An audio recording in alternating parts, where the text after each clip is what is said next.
Turabaramukije mwese bakunzi b'ikiganiro haracyariho ibyizigiro. Amahoro y'umwami wacu Yesu nakomeze kubana namwe. Tugiye gusangira ijambo ry'Imana cyanke ikigwa kirafise teme ivuga ngo ibanga ryo kuramba. Ndazi ko wowe uri kurankurikirana, ndazi ko wifuza kuramba. Nta muntu numwe yifuza gupfa kirikare. Abantu bose barifuza kuramba, abantu bose barifuza kubaho igihe kirekire.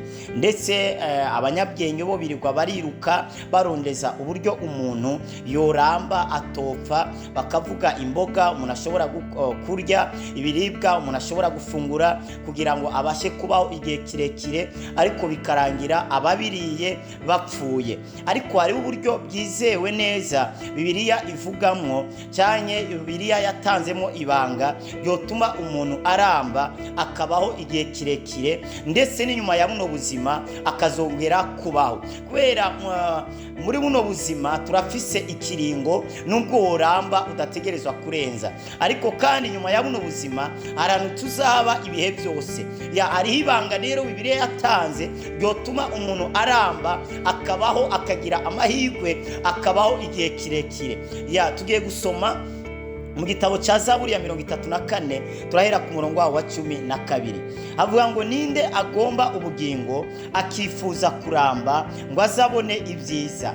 Batange batubwira ngo ninde agomba ubugingo akifuza kuramba ngo azabone ibyiza. Ninde muntu ashaka ubuzima, ashaka ubugingo, akifuza kuramba, hanyuma yo kuramba azabone ibintu byiza, azabone ubuzima bwiza, azabeho neza. Ngo ninde?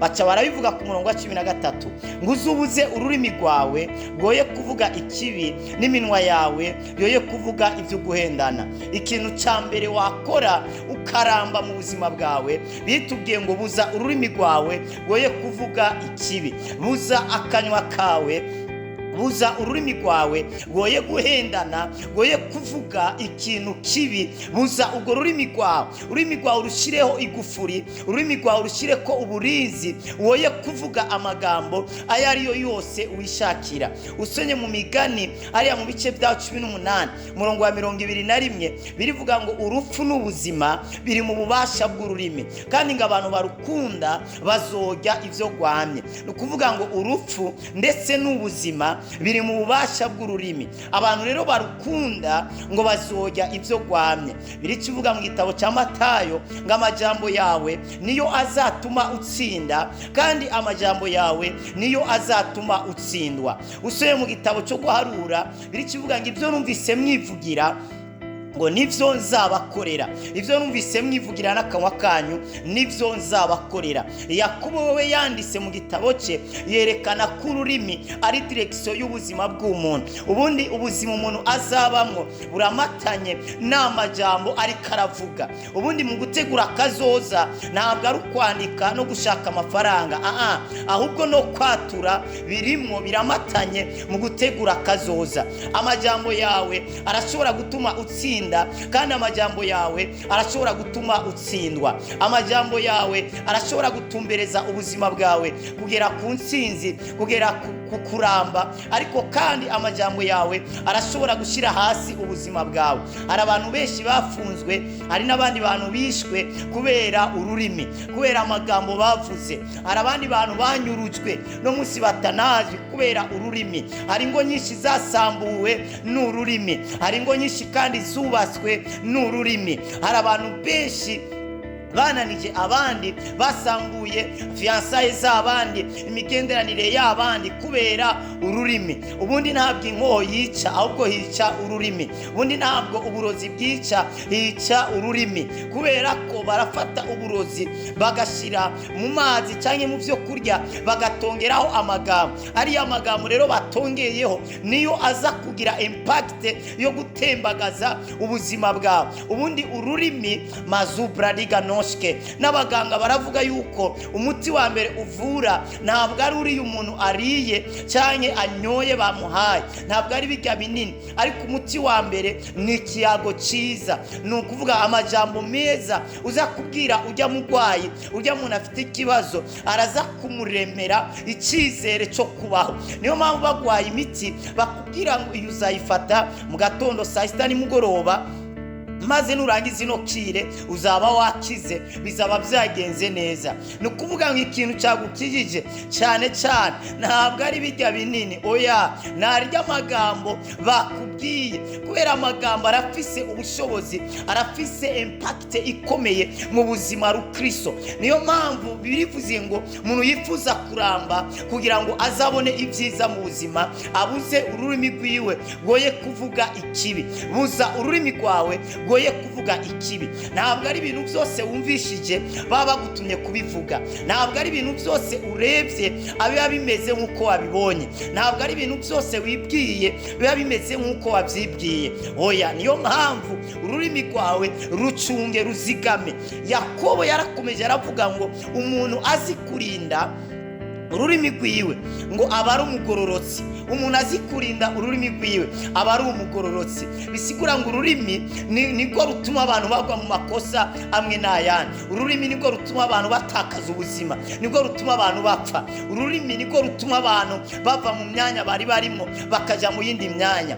Ibanga rero rya mbere ryo kuramba wokora wogenderamo, shira igufuri ku rurimi rwawe, urubuze kuvuga ikibi. Amagambo uvuga aba amagambo aharuye, ntukapfe gutunumukana amajambo ayo ari yo yose. Si byose ubonye wumvishije baba bagutumye kubivuga, oya. Hari abantu bikururiye bitewe n'ibyo babonye baca barabivuga, bitewe n'ibyo bumvise baca barabivuga, bahita barabafata twereka babikubwiye, kumbure nabo ntabwo wari uzi aho batuye, noneho baca bakubwira ati burya niwe wabivuze. Cyabirangira abantu bamwe batakaje ubuzima. Ibanga rero ryo kuramba rya mbere ni ukubuza ururimi rwawe rukareka gukora ikibi, rukareka kuvuga ikibi. Ibanga rya kabiri, iminwa yawe ngo yoye kuvuga ibyo guhendana. Ibanga rya kabiri ni iminwa yawe yoye kuvuga ikinyoma, yoye kuvuga ibintu byo guhendana. Abantu benshi no munsi barabesha bimwe bikabije. Umuntu arakubwira karaha atari hari, umuntu akakubwira karuyu atari kwameze.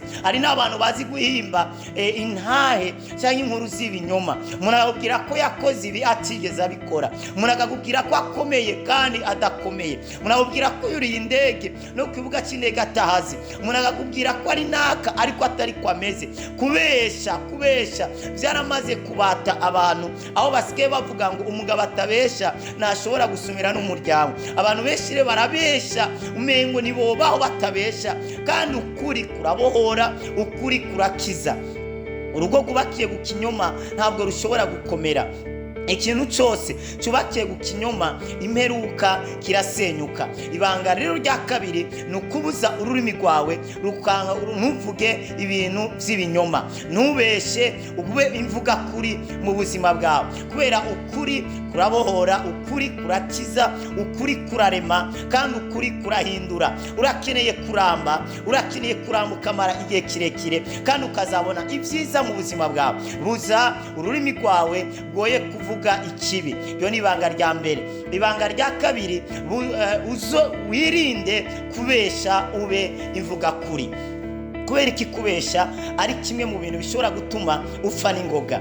Ni kubera ko Satani birivuga ngo ni umunyabinyoma, ngo hereye kuva kera hose ngo yamye ari umunyabinyoma, ngo kandi niwe soko y'ikinyoma. Rero Satani ni umunyabinyoma. Iyo rero umwana w'Imana abesha aba yigize umwana wa Satani, kandi iyo ubeshe mu buzima ubaye umuntu w'umunyabinyoma, bijya bintu biratuma abamarayika bariko barakorera ubuzima bwawe badashobora gukorera neza, kubera ko ubabwiye ikintu bakora. Kubera abamarayika n'abakozi bacu barashobora kutagikora bibaza ko ari ya brage yawe, kari kwa kubesha kwawe. Barashobora kutagikora. Uko umuntu abesha niko aba kure y'Imana. Ubundi ikinyoma kidushira kure y'ubuzima, ikinyoma kidushira kure y'Imana, igatwegereza Satani. Kandi Satani nawe ni umunyakibi. Birivuga ngo igisuma n'ikizawa n'ikindi, kwiba, kwica, guhonya ndetse no gutikiza. Satani yinjiye mu buzima bwawe, menya ngo nta misiyo nziza imuzanye. Azawe no kwica, no guhonya ndetse